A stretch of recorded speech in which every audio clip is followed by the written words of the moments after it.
कक्षा 12 है।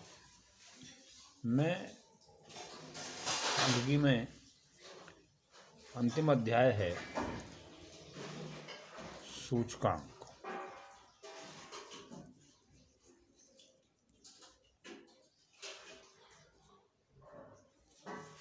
सूचकांक क्या है? वैसे तो एक सूचना देने वाला अंक है। सूचना किस चीज़ की देने वाला अंक है? ये एक इंडिकेटर की तरह ये काम करता है। लेकिन करता कहाँ है ये? मार्केट, बाजार में। कैसे?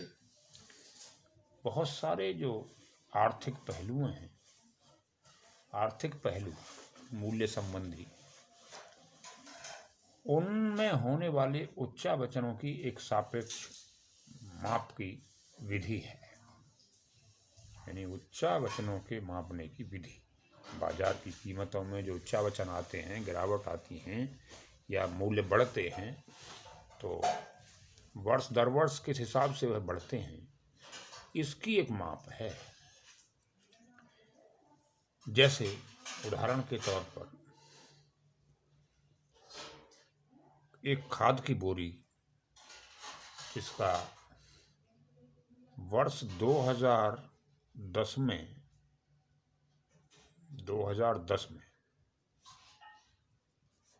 मूल्य था इसका, मान लीजिए 1000 रुपये, और वर्ष 2015 में इस वस्तु का मूल्य कितना हो गया? हमने देखा कि ये हो गई मान लो 1200 रुपये। तो यहाँ पर ये जानना आवश्यक है कि हमारा जो आधार वर्ष कहा जाएगा, जो पुराना वर्ष है, आधार वर्ष है हमारा 2010, और प्रचलित वर्ष या चालू वर्ष जो कहा जाएगा, करंट ईयर, वो बेस ईयर, ये करंट ईयर, ये चालू वर्ष है हमारा 2015। अब बात यह है कि जो आधार वर्ष का मूल्य है, तो आधार वर्ष का मूल्य कीमत, प्राइस, PRICE, प्राइस, इसे हम डिनोट करेंगे किससे? P0 से। और P0 का मान हमारा यहाँ पर है कितना? 1000 रुपये। और चालू वर्ष का जो मूल्य है, इसका जो प्राइस है, उसे डिनोट करेंगे P1 से, और P1 हुआ हमारा 1200 रुपये। तो अब हमें निकालना है क्या? मूल्य सूचकांक।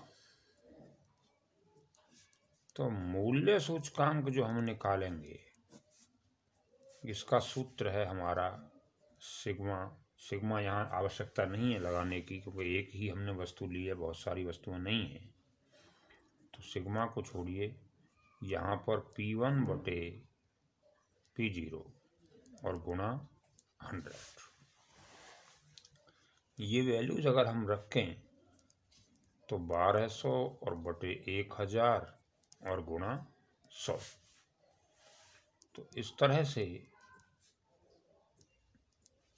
ये आ जाता है आपका 120 रुपये। ठीक है साहब। अब सूचकांक आया आपका 120। सूचकांक 120 क्या इंगित करता है, क्या बताता है सूचकांक 120? वो ये बता रहा है कि कोई वस्तु जो 2010 में 100 रुपये में मार्केट में मिलती थी, अब वह वस्तु आपको 120 रुपये में मिलेगी। यानी 100 को आधार मानता है। आधार वर्ष का जो सूचकांक है वह 100 ही माना जाता है। कोई वस्तु है, मान लीजिए अब ये 10 और 15, 10 और 12 ही होते मूल्य इस वस्तुओं के, तो अभी सूचकांक 120 ही आता। तो यहाँ 1000 और 1200 हैं, तब भी सूचकांक 120 ही आएगा। इसका मतलब है कि वो 100 आधार पर जो परिवर्तनों की माप है, उसको मापने का एक हथियार मानिए उसे, यानी एक यंत्र मानिए उसे। तो ये है अपने आप में साधारण सूचकांक। साधारण सूचकांक अगर कहीं बात आए तो समझ लेना कि वो P1 बटे P0 गुणा 100 से शुरू होगा। वैसे एक प्रश्न प्राय आता है कि आधार वर्ष का सूचकांक होता है रिक्त स्थान, तो यहाँ पर क्या भर देंगे 100। तो हमेशा आधार वर्ष का सूचकांक कितना होता है 100 आधार मानकर हम चलते हैं, तो 100 होता है। सन 1964 में एक सांख्यिकीविद हुए हैं इटली के कार्ली, उन्होंने सूचकांक का निर्माण किया है। बाद में तो बहुत सारे वैज्ञानिकों ने उसका अध्ययन किया है और उसमें शोध किया है। और सूचकांकों की क्या विशेषताएं आपको नजर आती हैं कि किसी चीज़ का विश्लेषण करना है मूल्य के परिप्रेक्ष्य में, तो उसके अध्ययन में इस सहायक है।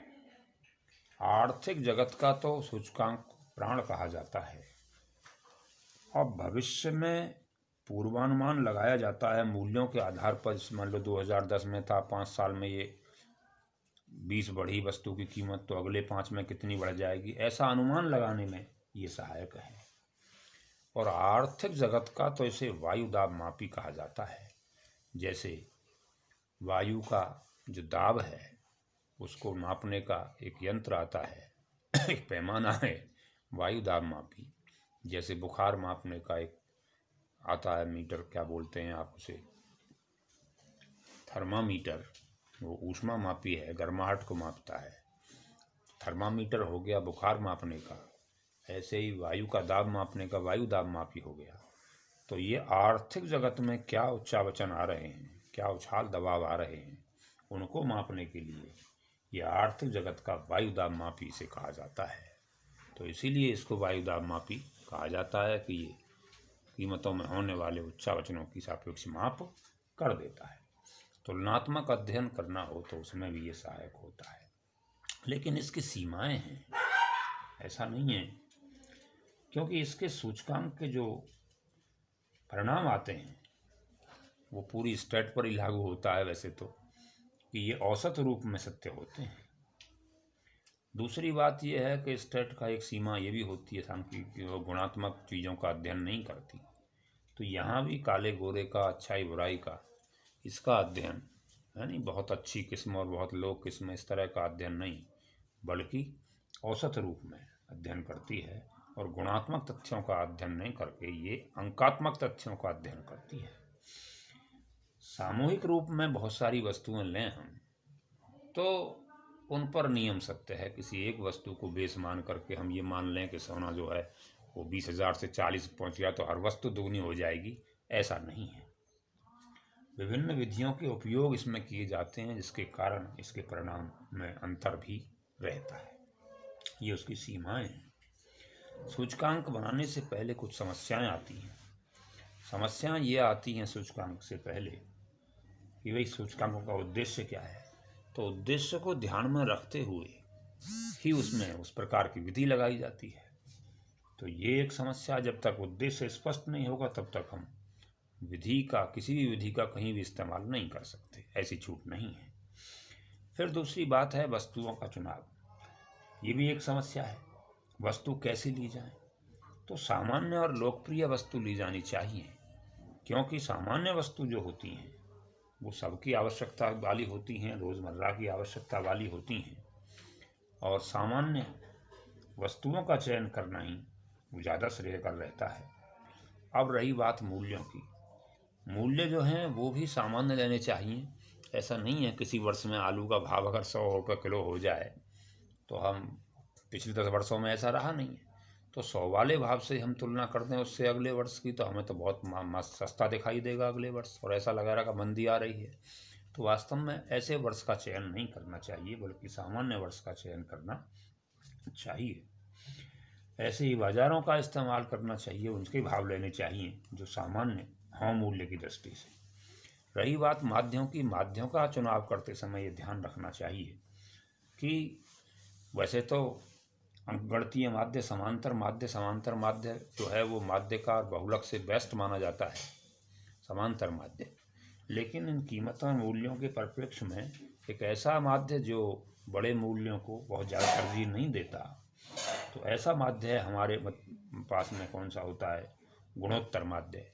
सूचकांक के संदर्भ में गुणोत्तर माध्य को सबसे अच्छा माध्य माना जाता है। आधार वर्ष का चुनाव, आधार वर्ष भी सामान्य लेना चाहिए। कभी कभी क्या होता है कि किसी वर्ष में अनावृष्टि हो जाती है, वर्षा ही नहीं होती, अकाल पड़ जाता है, या किसी वर्ष में अतिवृष्टि हो जाती है, तो ऐसे वर्ष का भी चयन उसमें नहीं करना चाहिए, बल्कि सामान्य वर्ष लेने चाहिए। तुलना के लिए दोनों ही सामान्य वर्ष अगर लेंगे तो ज़्यादा अच्छा रहेगा। अब इसकी जो आधार वर्ष लेने की विधियां हैं, वो विधियां भी 3 हैं। विधियां 3 कौन सी? एक तो स्थिर आधार पद्धति है, यानी कि मतलब 80 और 81 के मूल्यों की अगर तुलना कर रहे हैं हम, तो 1980 वाले मूल्यों को ही हम आधार मान लें। सभी वस्तुओं के मूल्यों को आधार मानकर 81 वाले मूल्यों की उनसे तुलना की जाए। ये तो हो गई हमारी स्थिर आधार पद्धति, किसी एक वर्ष के मूल्यों को आधार मान लिया जाए। दूसरी हमारी विधि है श्रृंखला आधार पद्धति। श्रृंखला आधार पद्धति में क्या होता है कि प्रत्येक वर्ष जो है, जो भी हम चालू वर्ष रखेंगे, उससे पहले वर्ष को आधार वर्ष माना जाएगा। यानी कि प्रत्येक वर्ष का आधार उसका पूर्ववर्ती वर्ष माना जाएगा। 1981 के लिए 1980 को आधार मानेंगे, 1982 के लिए 1981 को आधार मानेंगे, 1983 के लिए 1982 को आधार मानेंगे, है नहीं? तो इस तरह की जो है पद्धति है, श्रृंखला आधार पद्धति कहलाती है। एक औसत आधार पद्धति है कि कई वर्षों के मूल्यों का समांतर माध्य औसत निकाल लें हम, और जो औसत निकल करके आए उसको हम औसत आधार मान लें।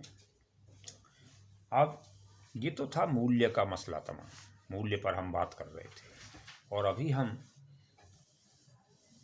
भार की बात नहीं कर रहे थे, क्योंकि भार से मतलब है कि अब वस्तु की मात्रा कितनी है। तो मात्रा के संदर्भ में क्या है कि उन सूचकांकों को भारित सूचकांक कहेंगे, जिनमें Q भी पार्टिसिपेट करेगा, Q भी रहेगा P के साथ साथ। तो वैसे साधारण मूल सूचकांक ज्ञात करने की 2 विधियां होती हैं आपकी। एक सरल समूही रीति होती है, सरल समूही रीति।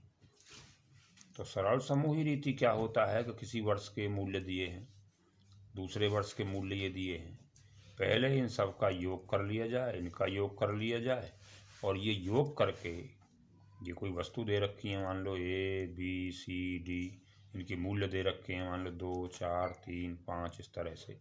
तो पहले इनका योग कर लें, और फिर जो वर्ष मान लो 1980 का है और ये 1981 के मूल्य दे रखे हैं, इनके भी जोड़ कर लें, 3 5 8 7 मान लीजिए दे रखे हैं, तो इनका योग कर लें, तो ये तो हो जाएगा हमारा कौन सा, ये मूल्य क्या हो जाएंगे हमारे, P1 हो जाएंगे, और ये मूल्य P0 हो जाएंगे।